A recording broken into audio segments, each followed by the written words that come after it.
with the shut lockdown last year, we had to get both kids laptops so they could do their Zoom thing.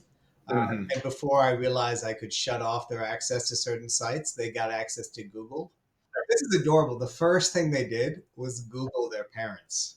Oh, that's actually really sweet. It is. And Alia, our daughter, was like, I wanted pictures of you for my desktop. And I was like, oh my God. Right. And my son was like, I wanted to see if you were famous.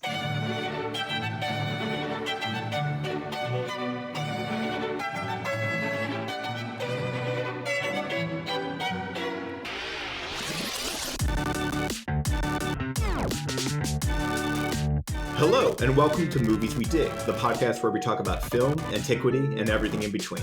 I'm Colin McCormick. And I'm Elijah Fleming. Today's episode is about Oh Brother, Where Art Thou, the 2000 comedy or comedy drama adaptation of Homer's Odyssey, written, directed, and produced by the Cohen Brothers. And also today we have with us a very special guest we're super excited about. Joining us is Dr. Joel Christensen, man of constant sorrow and man of many ways, as he requested to be introduced on this podcast, professor of classical studies at Brandeis, and one of the brains behind Sententiae Antiquae. Thank you, Joel. Nice to see you both and hear you. Nobody else can see now. Thank you for putting all this together. I haven't listened to one yet, but it's then you don't know what you signed up for because it's just a load of hot garbage. I don't, but and I didn't ask you ahead of time if this should be fun or if I should be furious.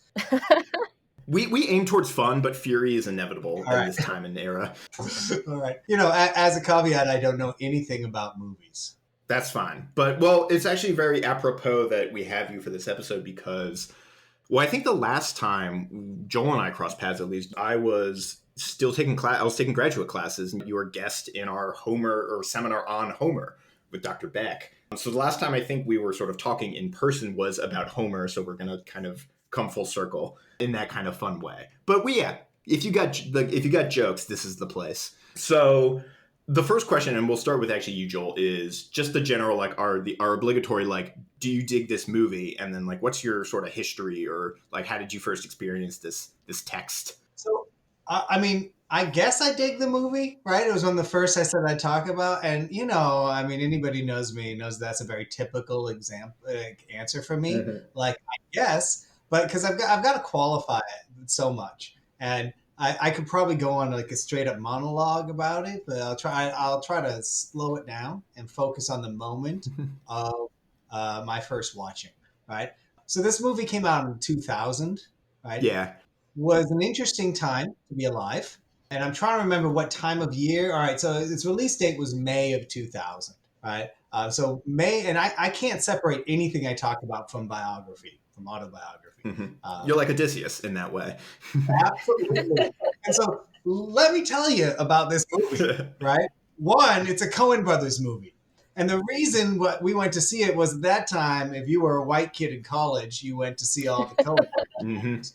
I'm dropping that white thing there early on because we got to at some point talk about race problems in this movie. I have that on my docket. All right. What came out of it? And, the Cohen Brothers aren't the Cohen Brothers now the way they were then, mm-hmm. right? There were, they had Fargo for all the kids, who grew up with Google and with YouTube, there was a time when we didn't have those things and people went to the movie theater and network television. My kids don't understand that there was a time when you had to schedule to watch TV. They're like, why didn't you just go online and watch the episodes you wanted? And my head explodes.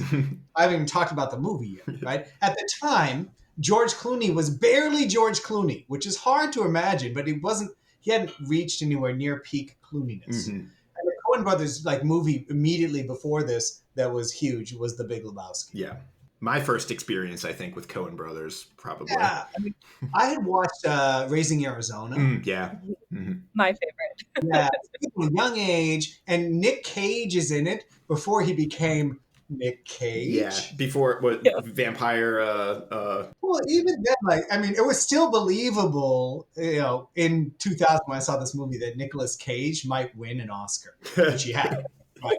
And it wasn't a joke, right? But with this movie came out. For me, I went to see it for a couple of reasons. Reason one, I had seen all the Coen Brothers movies, and I was trying to convince my girlfriend at the time, soon to be fiance, now wife, that they should be taken seriously. Because our first date together was The Big Lebowski. Oh, I love that. We walked away from The Big Lebowski with me going, that was kind of cool. And my wife going, what the fuck was that? Right? And that's still our relationship to the movie. Right? And there's something really Cohen Brothers about both movies. Right? And that's that. And so here's we get to the point of how do I feel about the movie. And there are a series of beautiful, memorable, quotable vignettes that don't quite add up to a whole I can make sense of. Right. So anytime I try to watch The Big Lebowski, not stoned, and which is all the time now, I try to figure out like how it knits together. Right. Like, and the effort it takes to make sense of it as a movie is far beyond perhaps the effort that it's worth. And it may be just worth like separating it and enjoying the pieces independently. Yeah. Right. The characters in that, Jeff Bridges is amazing. Goodman, like all the pieces are just great. Right. But it ends like the cowboy character, the ending, the like bowling dancing. Like at the end, you're like, what happened? It like acts like it's wrapped everything up in like a very neat bow, but like. Yep. And so when I go back to think about Oh Brother Where Art Thou, I think about all the other movies I saw in a short like 18-month period, and how at the time, like there were movies that were mainstream movies that were trying to do things. And they were really pressing the boundaries of narrative. So I remember that year, was it 2000 that, or no, the following year that Gladiator won the Oscar? Yeah, it would have been like right around now. Yeah, so I still have rage about that. Right? Because that was the year that Memento was up, which was one of the most interesting storytelling movies of the time. Like also movies out in a similar period, like, Fight Club, which it's jokey now, but back when it came out, it was amazing. But being John Malkovich, which was really pressing the boundary of sort of like making movies and not, right? And, at the time, I went to see this excited, one, because, hey, it's another chance the Coen Brothers to be cool, right? But two, it's about the Odyssey, based on the Odyssey, which was kind of a joke at the time, right? So I remember going to see the movie and thinking, well, this is okay, right? But over time, my esteem for the movie has grown. Cool. Right? But what changed, what happened though immediately after, and this is something we can probably spend an entire segment on, is the soundtrack, right? So again, kids today don't understand that movies used to come with standalone soundtracks that had an independent existence in the world. This is how we got Kissed by a Rose from Seal. Nobody wants to remember that Batman movie. I live it every day now. So. Actually, no, do I want Kiss from a Rose? I don't know. But at the time, so more stuff. So I was a junior in college. I just read the Iliad for the first time in Greek, and I was making money online writing summaries of great books for a website that's now defunct. I got paid $800 a book. I print out one a week. This was before the .com bust. Yeah. Right? Somebody got angel money, and they're like, oh, we need people to do this. I was like, I'll write shit online for money. I learned a little HTML. And I was knocking out one a week. And I did what one does in 1999/2000 when you're sitting at your computer all the time. I joined a music club, right? 10 pennies, right? 10 cents, you get 10 CDs or whatever it was. Yeah. And one of the first things I ordered was that soundtrack because I walked away from the movie with the music in my head, right? I mean, just the different artists brought on and the different soundscape. And at the time, again, putting us in context, we had early 90s, a really interesting blend of gangster rap and grunge rock. And then from 98, 97 on, we had In Sync, right? And the Backstreet Boys and Britney Spears and Christina Aguilera. Like, it was okay, right? But then suddenly you're in the theater, you're hearing, folk music, bluegrass. And for me, it really struck home in a way because I grew up in rural Maine. I had a babysitter at a young age who played a lot of sea shanties. That's cool now. Again, yeah, that's come back in a big way in this year. I was in a household where I could, experiment playing mandolin, banjo, guitar, 12-string. At one point, I had a 12-string, a nylon string, 2 6-strings, and a couple electric guitars. So the music at the time, it was big. It was different. Yeah. And so I spent that entire summer just listening to the soundtrack. And when I, went back to the movie years later and watched it again, we do not need to get any specifics yet. My understanding of what poetry and myth and storytelling was had also changed. Mm-hmm. So, I mean, if you read interviews with the Cohen brothers now, they're like, yeah, we know it wasn't really the Odyssey. We haven't even read it. I don't know if I buy that. Mm-hmm. It's And we're going to talk about that. That's on my docket because I don't buy that. So we can get to that in a minute. I don't want to step on your narrative toes. No, it's cool. But, I have none. In the beginning, I was like, well, this isn't the Odyssey. It's just another clever Cohen riffing on stuff, putting together beautiful scenes that don't add up to much. Mm-hmm. Right? But I don't have that feeling anymore. Right? When I look back, I'm like, actually, it is a very Odyssey movie.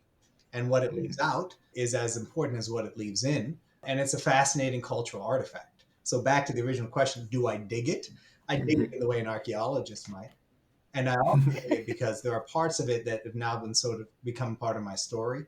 So that soundtrack, personally, I don't think we would have had Mumford Sons or the Lumineers. For however you feel about it, right? Yeah. If not for that, I have independent thoughts about Mumford and Sons and there are some problems there, right? But there's this entire thing that happened under a decade later, and I still to this day can't figure out whether or not "Oh Brother Where Art Thou" was sort of at the beginning of a nostalgic Depression era wave, or was part of triggering it. Right. Yeah. Like, I don't know how old you guys are, but around 2008 to 12, right, all these Prohibition era stuff, bars and restaurants and stuff started popping up, especially in Austin and San Antonio, Brooklyn. They were doing that shit. Right. Yeah. I was a little confused. I was like, wait a minute. I remember one of my good friends from college when they moved and they lived in Brooklyn, and he was telling me about, or rather my good friend's boyfriend was telling me about, he joined like a class that was pre-prohibition cocktails, and then proceeded to explain to me why those cocktails are better, and I was like, that is the most hipster Brooklyn shit I've ever heard. We need to get Prohibition era ice. I remember being at a bar ordering whiskey and the guy talking to me about this special cube of ice and how it kept everything at a different temperature. And at some level, I was like, I just like whiskey, man. I really I don't need the story, right? But again, we'll get to it. But there's something wrapped up in sort of an American nostalgia that has to do with race, classics, and identity. That's really at the center of that movie. And so, back in 2010, so I had a music blog with my brother that's now defunct. And I remember when I first heard Lumineers and Mumford Sons and that entire, I don't even know what to call it, wave, right? I mean, it's this romantic time to take American rock back to a time before R&B that I found troubling in a way, right? It's still melodic, but also troubling in a way that I also found, Oh Brother, Where Art Thou troubling. So just like a good Odysseus, I just gave you no answer. But it was simultaneously every answer. I'm going to pivot because I have things on the docket that you touched on that I want to hit back, circle back around to. So I gave you the broad journey where we land. This is perfect because normally it's just me ranting into the microphone for an extended period. So it's really wonderful to sort of shift the onus. But yeah, so Eli, just real quick. Yeah. What do you got? Of course I dig this movie, and I think my experience with it, is very nostalgic. And I love, Joel, that you said you dig this like an archaeologist, because I absolutely feel that, because it has a very time and place in my life when I watched this. I didn't see it in theaters. I remember my parents renting it from Blockbuster when that was a thing. But I remember my parents introduced me to this movie because of the music. My parents grew up in the South. My mom lived in Mississippi for a long time. My dad's from North Carolina, and they love Emmylou Harris, Alison Krauss, and all of these big names that were on the soundtrack. And they were like, "This soundtrack is awesome. Let's watch the movie together." So that's very much how I came to it. And I recognize a lot of the accents of people in that movie. They sound like my family members. And I had the CD in my car for the longest time. So yeah, it has a very special place in my heart. And becoming a classicist after that is really fun to sort of look back and see my first impressions of an Odyssey-like story as someone who had like very, very little thought about the Odyssey coming into it. So yeah, it holds a special place in my life. Yeah, I think I have the most disparate experience for I think from YouTube, because this movie, like, I remember at the time, I think sort of like the ubiquity of this movie circa 2000, 2000 to 2002 or something like that. It was just kind of like sort of everywhere, but I don't think I actually saw this movie until much, much later. Like, I think I might have been in college or something like that. And then at that point, it had already, like, enough time had passed that, like, when I revisited it, it was like looking, it was probably because I was sort of like Joel said, I was kind of that like hipstery white kid who just wanted to go back through all the Cohen movies. And so I probably watched like Fargo and then this, because I'd seen like a handful and like Raising Arizona, and this was on my docket. And then like I remember like liking it, and then but now when I rewatched it, there's like so much, like I like particularly like in right now, like I have like so many thoughts about just the way this movie uses the story, like it's the nostalgia lens that like we're kind of talking about, like just like the way it kind of handles race, which is just like I think in like recent events have kind of thrown into sharp contrast, but yeah, but I think like yeah, I like this movie. I'm really excited to talk about it today, because unlike other movies we've covered on this podcast, where not to name names, but like Hercules and Immortals, where we kind of like exhaust the sort of thematic or like narrative things to talk about pretty quickly, and then we're just like, this movie's not that great. But like with this movie, and like many Cohen Brothers movies, I think there's just like so much to talk about. And also I like my literary critic brain wants to throw it into like contrast with other ones, like I mean like Hail Caesar comes to mind, but I mean I think for me like the Cohen Brothers movie is Serious Man, which I feel like I've talked about before on this show. I'm not sure how much it relates to this particular movie, but yeah. So we're not beholden to this at all, but just like the thing that had sort of first is just talking about this movie like as an adaptation, because so Homer is credited as a writer. He's got an IMDb page. This is one of his 4 movies that he's credited with. And I kind of grow angry because I'm like, guy's not even real, and he's got more IMDb credits than me. But the Coen Brothers claim to have like never read the Odyssey, which as like Joel says, like I don't really buy, because I'm thinking particularly against like in Fargo, they famously like preface that movie with like based on a true story, which is not at all true.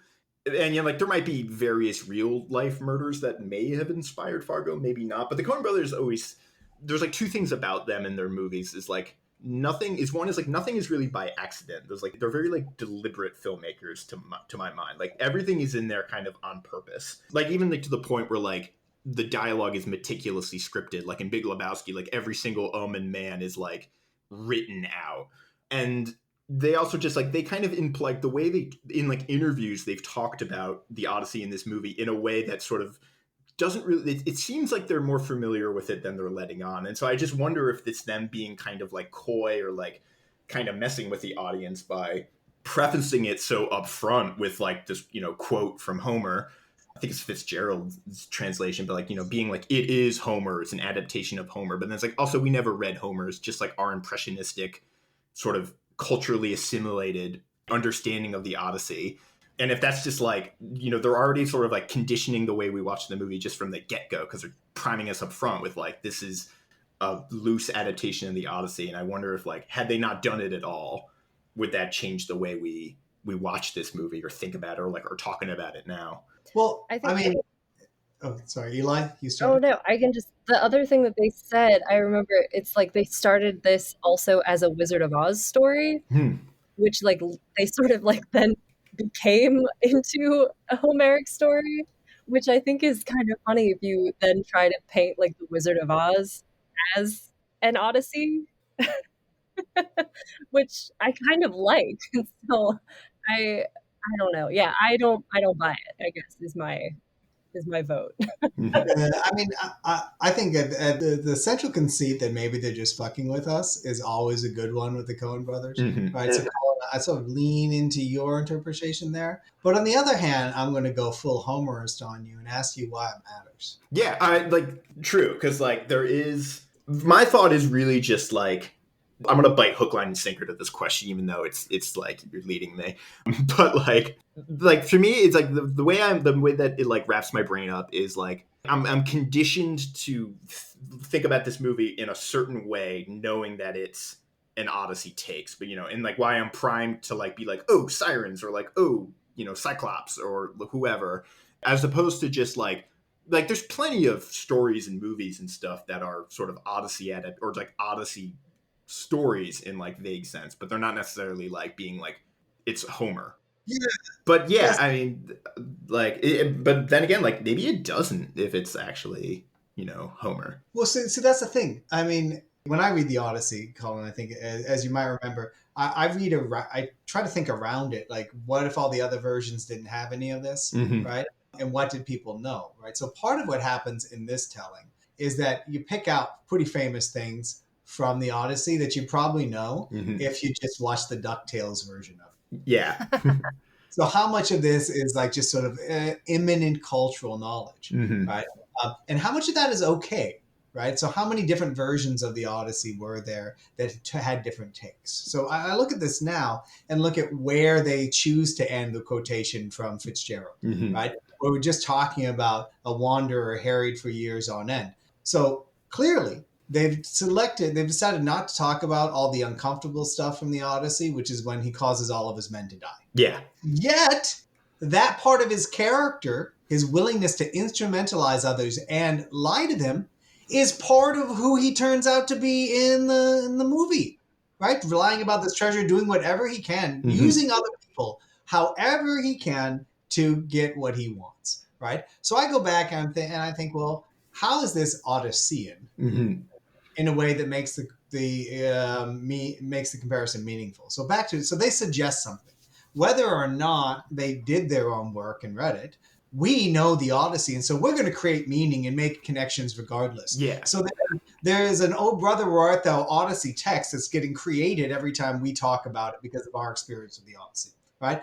I mean, it's obsessed with the power of storytelling and song, right? With challenges to identity, with how you confirm who you are, with the idea of homecoming and the threat of an endless story that you can't control. Like, there are some things about the thematics of the movie that are so thoroughly Odyssean. You have to sort of shrug your shoulders. That was sort of my hot take on this most recent. I watched it last night, and then my sort of hot take was I turned to Tracy, my partner, and I was like, I think like the superficial, like most people when they kind of think about like adaptations of like a text or a history or whatever, they tend to really zero in on like what it did or did not get quote unquote right, or like was it truthful to the source and reasons X, Y, and Z. And then like this movie is like, it's clearly very hand wavy about a lot of the details, but like my impression was like thematically, and again, maybe this is just me with a graduate school's amount of Odyssey reading sort of under my belt, being like, I think thematically they like zeroed in on a lot of super Odyssean stuff that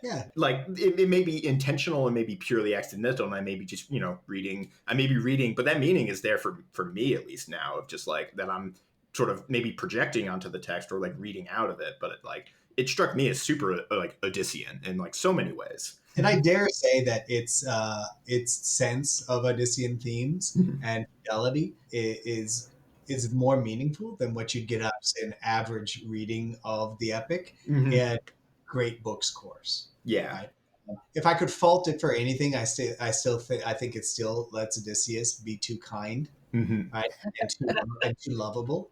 But that's just me. I do love the telling of Odysseus as like the true anti-hero, as this con man. I mean, he's kind of a dick. Not even kind of. He's a dick. Like, he's a total dick. Yeah. I mean, I think that he's more akin to Walter White than George Clooney could ever be. Oh, yeah. I love that. That's a subject for another podcast. But I think part of it is the casting and the visualization. This is part of what of why ancient literature and literature in general can be adapted so rarely well. Because we fill in all the holes in our mind. We decide what Odysseus is going to be like. We cast him as someone, sketchy or not sketchy, right? I think, Phoenix from Joaquin Phoenix from The Gladiator would be a better Odysseus in a way because he can play creepy. He can play skeevy.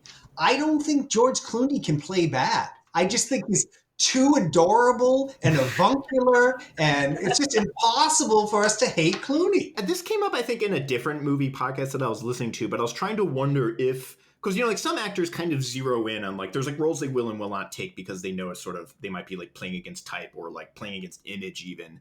And I'm trying to wonder if there's a movie where George Clooney is like out and out a villain, or if he's always just kind of like he falls on some spectrum to my mind, usually between like a suave, smooth talking, maybe even con man, to like maybe kind of doofusy, like in like Burn After Reading, to like bring in, or in Hail Caesar, like two other Coen Brothers movies where they really lean into like doofusy Clooney. He's kind of a good looking oaf. Yeah, I'm thinking From Dusk Till Dawn, where he's Yeah. kind of like, but he's like the good-hearted villain. Mm-hmm. Yeah, Quentin Tarantino in that movie takes a lot of the ill will. He's the one doing a lot of the bad stuff. Yeah. You can't hate Clooney, right? I guarantee you, there's something about him. He's got a magnetism. Even if you took him and put him in the role of the pedophile in the movie Happiness, I think that people would still sympathize with him. Mm-hmm. There's just something about Clooney. That's it. Yeah. So this like segs right into my first talking point was just Ulysses Everett McGill as Odysseus, because he's kind of, he is a take on like there's a lot of like thematic overlap, like his like his talkingness, his sort of his penchant for false identity and disguise, all very Odyssean.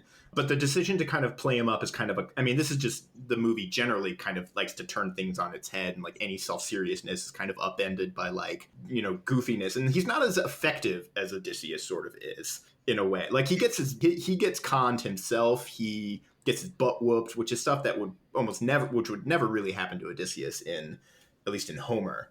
His wife actually is leaving him. Yeah. But there were traditions in ancient myth where that's the case too, right? Yeah. And so I wonder, again, this is probably me being too much of a goddamn classics professor. Yeah. But I wonder to what extent we can see this as the type of reception Odysseus would have had in satire, right? Or in satyr play. Right, so we have him in Euripides' Cyclops, and I don't know if they did, but I'm pretty sure the Coen Brothers didn't read the Cyclops, right? But he's sort of an idiot there. Yeah, he's just like doing whatever he wants, not thinking. And I think what it comes down to is that there's a range of like characteristics you can activate in Odysseus. Mm-hmm. Is he going to be a lovable oaf who's accidentally successful, right? Or is he going to be sort of a manipulative assassin? Yeah. And so they went that way. I was reading an article by Janice Siegel in Museon, just kind of talking about this, but like in the ways that like the Coen Brothers like really gets, like we're talking about, they really get at of a Odyssean thing. And one of I didn't sort of realize until I was reading this article I noticed was that like his sort of out of placeness, and like particularly through the way like his constant search for Dapper Dan, where he's always like he goes to the convenience store and he's like, this place is 2 weeks from everywhere, isn't it? And it's like, I can't get I need my Dapper Dan. And then he gets home and the suitor is using his hair pomade. Yeah. And like that as just this like very like poignant sort of like, it's like fairly subtle, but like really grasps his like out of placeness that he kind of experiences. Well, and that's one of those things where, and I've talked about this, before, more of an aesthetic negative aspect, but these aspects of the Odyssey's sort of, problems with nostalgia and homecoming are so centralized in the tradition that follows, right? In literary traditions and in cinematic traditions, that at some point, to go back to your much earlier question, the authority of who decides to make these connections doesn't much matter, right? I think that point there is the out of placeness, right, is something that of sort of male protagonist in the 80s and 90s is something that comes up again and again, right? Mm-hmm. Clooney does it in a pretty, in an affable way, right? And through that the pomade, through everything else, like he particularizes it into small things that sort of again in a Homeric way are metonymic for the bigger divides. Eli's losing it. I know. My sister and I will still quote and say like, "How's my hair?" Yeah, I feel like walking to a room. Yeah, he like wakes up. He's like, "My hair." How's my hair? So yeah, I see that as that nomadic device where it's like you think about this person and this thing that they're always doing and that repetition over and over again. That is so Homeric, and I never even thought about that before. It's awesome. Yeah, there's a lot of things like Odysseus, like.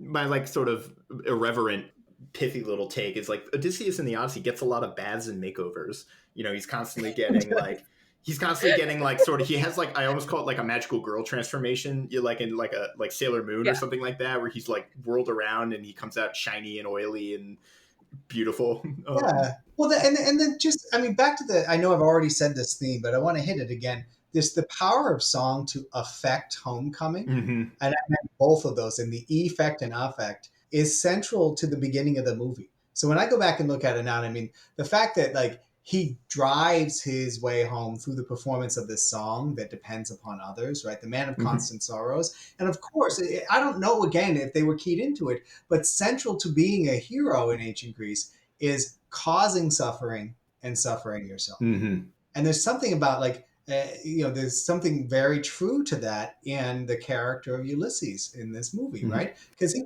screws over other people. He's constantly getting screwed over. And it's just a sort of like emblematic moment.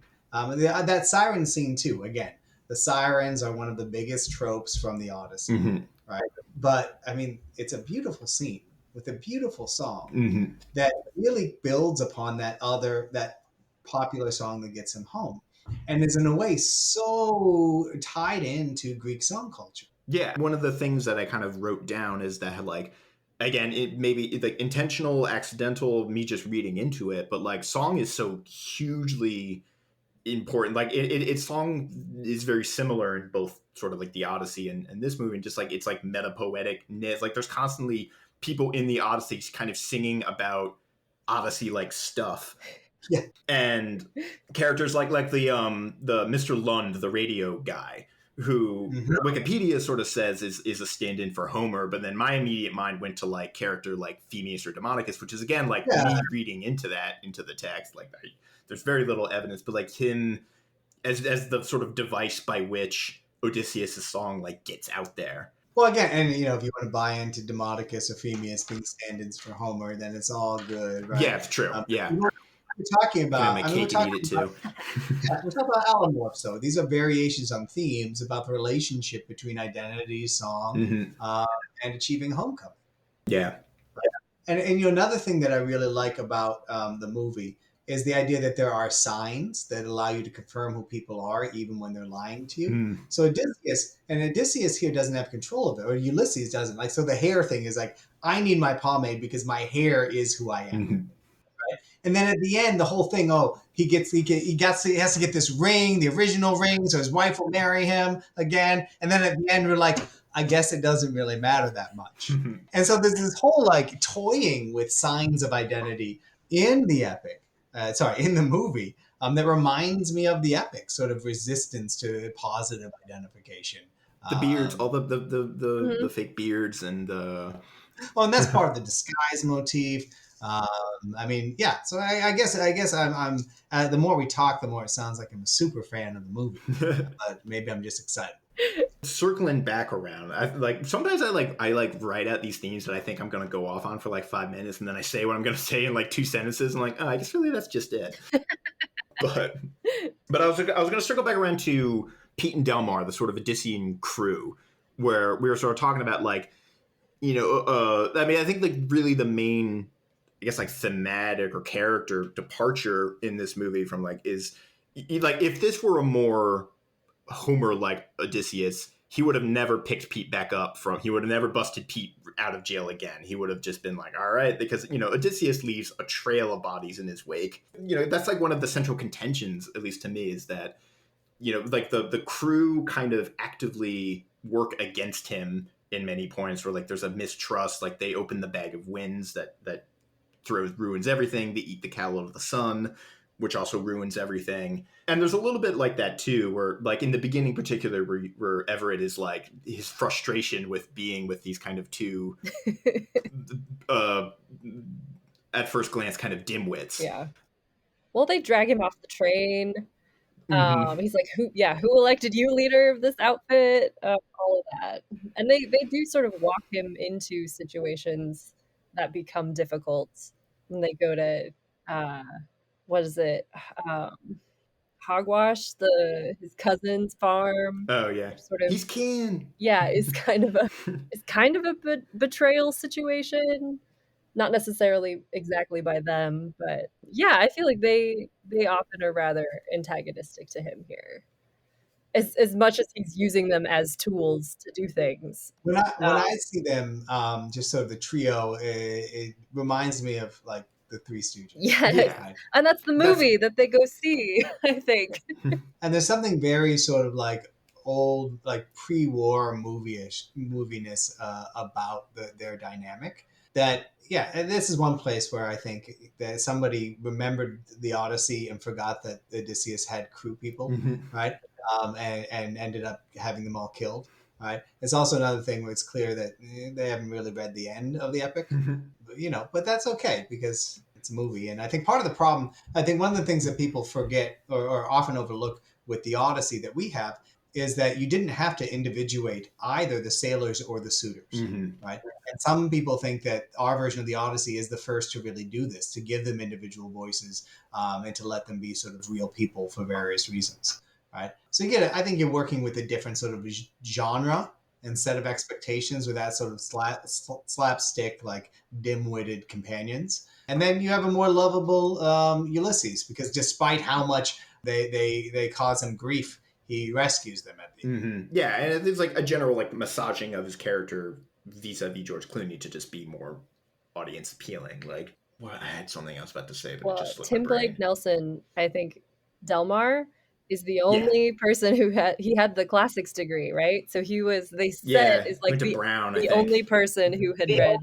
the Odyssey. If we're again, like, so they claim. They claim. I mean, I'm inclined to take the Cohen Brothers assertion with a table with a grain of salt, but for sure, yeah. But I like the idea that everybody's sort of blindly going forward, and Tim Blake Nelson's here in the background, like I know what's going on. But we didn't talk about so we're talking about differences between the Odyssey and this. I mean, the biggest one that I don't see people mention that much is Telemachus. Yeah. He's someone just got 6-7 daughters or whatever it is. Yeah. Well, someone just say, well, Telemachus is just total bullshit. Can we just take him out? Or decide it didn't matter. But what does it do to the dynamic of the story if there's no son? Oh yeah, or like the active decision to have, because again, like, I think nothing is ever by accident in these kinds of movies. So it was a very deliberate choice to have Odysseus have 6 daughters. Yep. And just even be, there's a thing maybe on the tip of my brain, but I can't like put of like the significance. I don't know what it is, but it seems like it would be significant that like Odysseus's home life is surrounded by women. Yeah. But I don't know what that is. And the basic setup, I mean, he's not the Odysseus we know. Like, he's in prison, not for war, right? But if I remember correctly, he breaks out because he hears his wife is going to get remarried. He was practicing without a license, practicing law without a license. That was why he was in jail.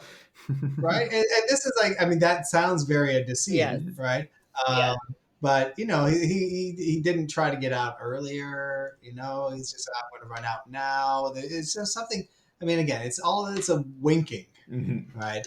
This is a very different romantic character, and there's no room for others.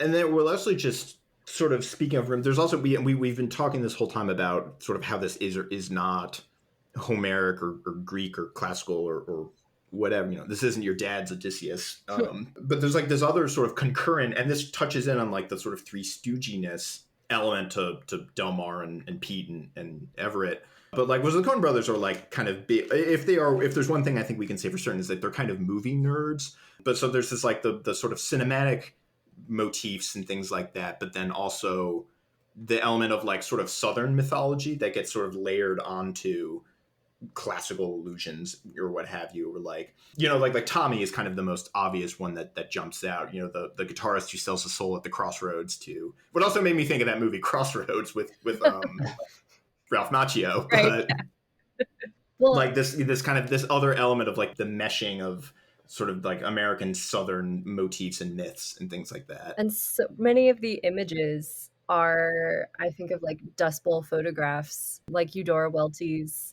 I think the children carrying blocks of ice is a beautiful photograph. And I wrote down another one, the house with the bottle trees, when they go back, and the cabin, I guess. So there are all these like kind of familiar images that sort of do fill out that mythology of like the South, or that sepia tone that they put over everything. Yeah, That it was like one of the old one of the photograph. first movies to use like a digital like sepia tone effect to give it that like dustiness. Yeah. So, and this is where in response, like in retrospect, thinking back on where we were and where we've come from, my digging of the movie changes. Right. So when I look back at it, their nostalgia is not for an American South. Their nostalgia is for a grammar of filming the American South. Absolutely. Yeah. And so when I was thinking, looking back at it, I was like, so this is pre-World War II Mississippi, and there's only one real black character in this movie, right? And he gets to be instrumentalized for giving them powerful music, right? Which is clearly a metonym for, the stealing of black music by white people and then using it for commercial success, which is cool enough, I guess, if they're making a comment. But it's just sort of like, after 2016 in Hail Caesar, the Cohen brothers got some shit for not having any diversity in Hail Caesar. And like their basic take was, well, what's the problem? Like, it's just a movie about the 50s. It's our representation, right? But, mimesis builds representation, right? And continues it and creates a discourse of aesthetics of its own. So when I look back at my own experience again of that movie, I think of the fact that if I saw it now, I would be like, where are the people of color? Yep. It's Mississippi. But at the time, it didn't occur to me at all. Yeah. It was just like that. The thing that it was one of my first impressions was like the first shot is the chain gang, who are all black men, and then our main characters were presumably the only three white guys on the chain gang, and all of the other, they're not just sort of Tommy is the only sort of named and sort of more active character, but there's like at the end where they're about to be hung, and there's the guys who dig the graves and they're just sort of singing. And with actually the other is the blind, like the Tiresias blind prophet guy at the beginning, and who kind of bookends the film. Yeah. But yeah, it seems very. It's the magic black person motif. Yes, minstrel. You get to be. It's all these things. It's just marked. You're not just a human being, right? Yeah. And I think that makes the movie harder to show now, because how can you show the Ku Klux Klan scenes, right? It's like, yeah, it's funny. Yay, like it's farce. I don't know, right? So I think it changed. It shows like how I've changed. I mean, I remember my wife isn't white; she's Indian, and I remember her saying early on her criticism way back in '97 was Coen Brothers just make movies for white guys. Yeah. And at the time I was like, oh, that's just you, Shanaz. And then now I'm like, well, I was an asshole. But I'm also thinking about like how people who are interested in the history of film and in it have changed, right? So I think of someone like Quentin Tarantino, right, who loves film as much as the Coen brothers, but is more willing to play with the conventions and challenge it, right? Can you imagine the Coen brothers doing something like Django Unchained? Yeah, no. Yeah. I mean, that seems so far afield. Yeah, but I think about it, I mean, these movies are harsh, and sometimes go back to Pulp Fiction, which was 6 years before this movie, right? You look at the black characters in that movie and say these are stereotypes, but they pressed the boundaries of filmic stereotypes and made them a little more interesting. And then the later movies, Jackie Brown, right, had a woman of color in the lead, and these are things you can love film conventions and still challenge their whiteness. And so when I look back at that, what I see is sort of what I see today in the conversations we've been having over the past few weeks is that this movie, Oh Brother Where Art Thou, is sort of a perfect coalescence of classics and American film and whiteness. Yep. Yeah. And just the whiteness of all. Well, I mean, obviously whiteness is whiteness, but like the whiteness of all three. Yeah, just sort of like bringing them together in sort of a toxic nostalgia. Right? That's then when I go back to the music, right? So for me, it's like, go back to 2010, right? 2010 was when the Tea Party was getting huge, right? And so much of what we saw in the past few years in the white supremacist resurgence goes back to people disbelieving that we could possibly have a black president, right? And sort of like, what were the Tea Partyers protesting about, if not that, right? And I remember like watching the Prohibition era stuff come out and listening to music that was taking the R&B and the jazz out of American music again and thinking, is this racist? And not being sure. And now looking back and saying, okay, yeah, it was. It was part of like a different type of whiteness. Because many of the guys who were in opening Prohibition era bars ended up joining the Proud Boys. Not all of them, but I'm saying there's an area there of uncomfortable overlap for me, where sort of cultural exploration of the zeitgeist, right? It was huge. And, Eli, you mentioned your parents bringing home the movie. I think back to all the movies that I watched from like late 90s into, 2010, 12. I mean, we're still in that era where like, oh, race is a problem we don't have anymore. Yep. And I feel that like that Oh Brother Where Art Thou was just part of that lie. And so then when I go back and start delighting in storytelling, I had that same sort of feeling that I always have, which is, well, this is complicated and hard. Yeah. Yeah. There's like a disappointment or a letdown feeling. But maybe like feeling let down in my past self, that I didn't see it soon enough, or that I didn't call it out sooner. Well, I don't feel so let down to myself. Maybe it's because I have such a strong sense of ego. No, I think it's more that you can see how pervasive Sure. that racism and cultural discourse is, right? And how hard it is to see your way out of it, and how hard it would have been for the Cohen brothers to have made a movie that didn't. Yeah, and it becomes like for me like the sort of the most obvious factor of like that they're in this illusion of like post racism or whatever it is. It's just the fact that the three characters sort of are like unproblematically not racist in almost a like like in almost like an not like inexplicable, but it's just like we the audience take it for granted that like our protagonists have no sort of or like have no hang-ups or anything. Yeah. Like how like the whole scene where they go into the radio station, they're like, oh well, we are black, except for and they're like switch it around or the like when they help sort of Tommy and that like us just sort of taking for granted, and then like the easiness of just being like, oh yeah, there are these villains called the KKK, but they're like cartoonishly villainous. Yeah. And then now when it's like these people might be your neighbors and your cousins and stuff, it's a little more. It's also, I mean, it's part of this, the more than toxic discourse that racism is a clear thing of good and evil, right? And it's just not, and it's not also a patterning of the way we engage with each other. It's not systematic. It's not psychological. And that, someone like those three guys who are the three white guys in prison probably be a little racist, but in a way that, we would not understand, but would see in contrast with the others, right? So, but that's a problem with the storytelling genre, right? Is that it's satire, it needs to be fun, and it comes down to back to sort of the beginning. My discomfort with Cohen Brothers movies to begin with is at the end of the movies, what do you have left? Like, what have you been made to feel? What have you learned? What do you take with you? Like, is it just a good time? And that's where it's where I break down when it comes to Hellenistic poetry, right? Is it all play? Is it all illusion, right? Is there any meaning at the end? Yeah.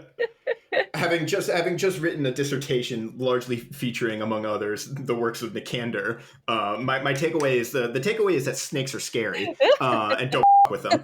But I completely take your point. It's like it's like fun and referential and joking and learned, but in almost a very like maybe shallow or like a hollow way, useless way.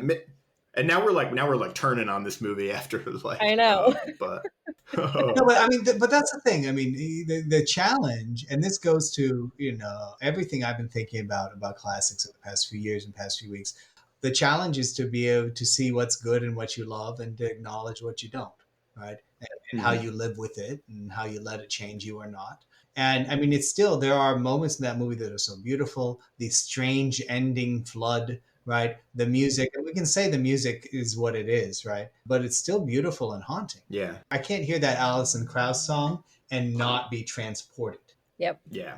Just another sort of thing I noted, or just like is the way I kind of like made a little note of, and I think is actually tying into everything we just talked about. It's just like the way that like Latin works in this movie, because there's like, and I think it does like inform some kind of like Everett's whiteness, quote unquote, or something, or his it ties into his Odyssean-ness, or his like his need for sounding really smart, but just like because all there's like a bunch of Latin phrases that get sort of rolled out, particularly around I think exclusively around his character. He's like amor fidelis, and he's on the, goddamn paterfamilias. He's bona fide. Everything's bona fide.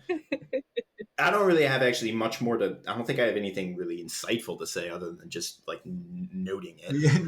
No, but I mean, again, part of a larger sort of cultural reception of classics, right? Like this is how, and that's something that's probably not too off, right? This is how someone who's not that well, no, this is how someone who's a bit of a con man would make himself seem intelligent and persuasive in the 1930s. Yeah. Yeah. Or it like. Oh, sorry, Eli. No, it's like the weird words that he uses when he doesn't need to use them. Like, any of you learn it in the metallurgic arts? Yeah. Part of me also just kind of I really love, like, his dialogue just kind of like, God, it's excellent. It's so good. What was I about to say? It reminds me, too, of, this is like a very disparate movie in a lot of ways, but of like that scene in Tombstone where Doc Holliday and Val Kilmer and Johnny Ringo have their like Latin off, but they're really just like quoting phrases at each other, sort of devoid of any kind of outer meaning. They're just like, it's just like, the idea is that they're both sort of quote unquote educated, but that they just like, these are just like standard Latin phrases. They're just kind of, and you can read out the context and stuff, because one of the last things I think he says is like, Requiescat in Pace or something like that. But yeah, it's just like it's like a performative Latin. Well, is Latin ever anything but? I mean, you've seen Living Latin, or like Elvis in Latin. Sorry, shots fired. Looking at you, Paideia Institute. I'll probably edit that out. They probably wouldn't have made it this far in the podcast anyway. That's true. I might leave it in. I gotta give myself we should make some enemies. That's our next stage for this. That production. Is how you get clicks, right? Right. And did we not learn anything from Trump? Oh, true. Yeah. I don't know. The other like little funny thing that I know about that KKK scene is that the chanting they do is supposed to sound like the Wizard of Oz monkeys, and so it's supposed to be like the Wizard of Oz.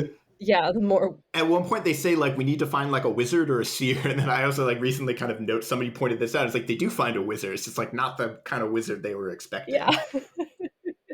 Yeah, but we're just. I mean, the other thing I was watching this with Tracy, and we were like, "There's no way in hell they would ever be this either coordinated or musically inclined to be like kind of doing like marching band formations around each other." But it's terrible. No, it is. Yeah. It makes it. It's something we joke about now, right? If you think back to Blues Brothers, which is actually, I think, closer in time to now to Oh Brother and Art, Where Art Thou, than we are, right? Yeah, by 1 year, Blues Brothers was 1980. Yeah, but it's a whole funny motif that there are Illinois Nazis. Right? Yep. I remember watching it when I was a kid and thinking, there are no Nazis in Illinois. Yeah. It's yeah. No, I've talked enough, but if you guys, I've gone through, I think, pretty most of my things that I. All right. So how do you usually close it out? Do you just like make things explode? Yeah. No. So I have this soundboard right in front of me, and I just hit the like air horn, like. There's this ad though, like there's one of those.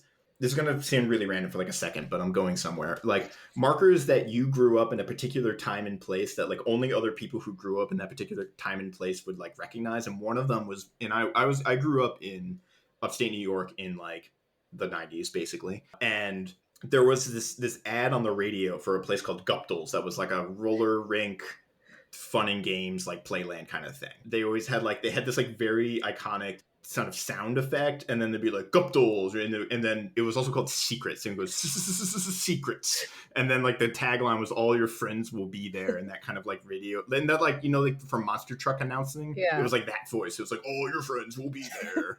So like anyone who like grew up in the like kind of Capital District area between like 1980 whatever and 2000 would recognize like all your friends will be there, which reminded me of the soundboard thing. Which all right, I'll stop because that was going off on a tangent. There was a connection. Yeah. I don't know, but it's any closing thoughts, or I can walk us out. Well, if I could make a closing thought. First, I want to thank you for having me revisit the movie, and I think one one of the things we don't do enough is to revisit old movies and treat them as cultural texts in sort of the same way we would some of our own. I firmly believe we should do this with albums as well. And we have this like reluctance to do so because it's sometimes embarrassing and uncomfortable, right? But I think even in our discussion today, we could be like, yeah, that was kind of weird. That part was good. And it's all part, I think, of a process of like understanding ourselves and our place in time better, which is a lot better than just sort of closing our eyes and saying everything is good. Let's just move forward. Yes.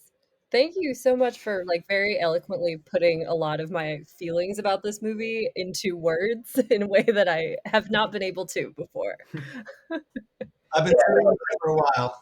Yeah, no, like we love having guests because it like one like keeps things fresh, but two is like it opens up the podcast in ways that I like freaking love and also it needs. Thank you so much for helping us out with this. Just like final plug, if people want to find more Joel Christensen on the interwebs or anything like that, where can they do that? Well, I've got the website, sententiaantiqui.com. You could also just Google Joel Christensen Brandeis and you'll find me. And I hang out on Twitter at Santantique, so SENTIQ. Wait, SENTIQ.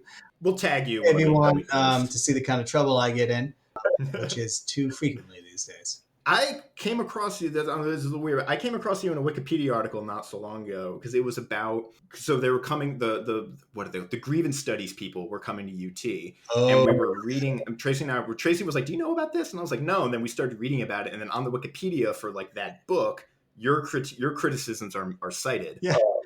Oh man. So when I was dealing with what was it, James' conceptual penis for a bit, like that guy's nuts. All right, I just want to say straight out there, keep that on the podcast. All right, conceptual penis. Don't cut it. Nuts. Come at me again. All right. No. It's just like 4 years ago when that stuff came out, and Matt Sears and I came out and we're like, these people are racist. Mm-hmm. Inside Higher Ed wouldn't let us say they're racist. They're like, we don't let people call other people racist. And I was like, okay. Yeah, but looks like a duck, quacks like a duck. Yeah.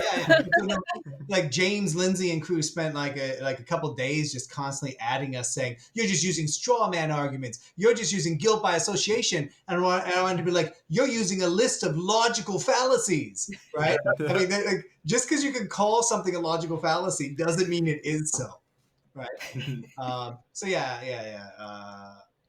I'm sorry, I get excited. About like Larry King moments, like now we have Dr. Joel Christensen picking fights with problematic academics. Here's the thing, like, look, they're the clear record of these, aggressive white debate me dudes. Like they hassle women and people of color until they feel uncomfortable and unsafe. Right. Well, there's a reason I think they also went to the business school. That's where they were talking at UT. Right. No, they did. And then like when somebody like me says something about them, like they hassle me for a little bit and then they leave, right? Yeah. Why?